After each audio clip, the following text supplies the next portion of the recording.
শুটকির তরকারিগুলোর মধ্যে আমি শাক দিয়ে দিতেছি। আর এটা হয়েছে কলমি শাক। শাকের সাথে শুটকি, কাঁঠালের বিচি এবং আলু সবকিছু দিয়ে রান্না করব। আর এখানে আমি দেখুন রসুন, দেশি রসুনটা থেতো করে দিয়ে দিয়েছি। আর এখানে দিয়ে দিলাম আমি শুটকি। এই জিনিসগুলোর ফ্লেভার কিন্তু খুব ভালো আসবে, খুব টেস্ট আসবে। কাঁচামরিচ দিয়ে দিতেছি। আর এই কাঁচামরিচ গুলা ফ্রিজিং করা দিতেছিল। তো আমি শাকটা ভালো করে রান্না করে দিব এভাবে।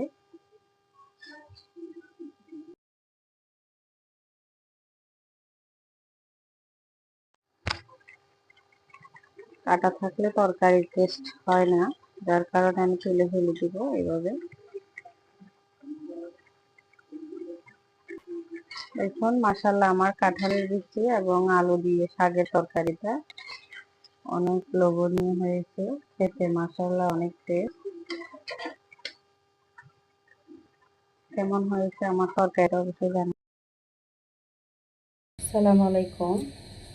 আটায় ফ্রাই করবো একটা চাইলে বড়ি দিয়ে। আর যেহেতু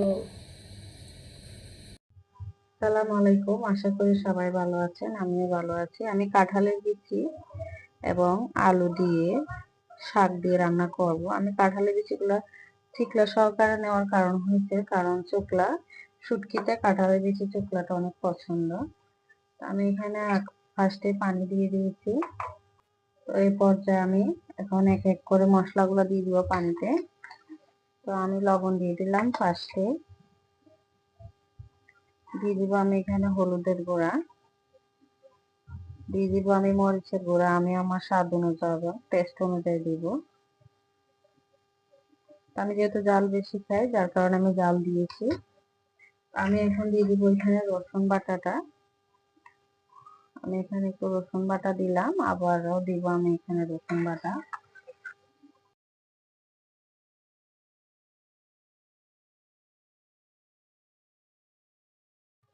তো আমি এখানে দিয়ে দিব এখন কাঁঠালের বিচি এবং আলুটা দিয়ে একসাথে ভালো করে কষিয়ে নিব।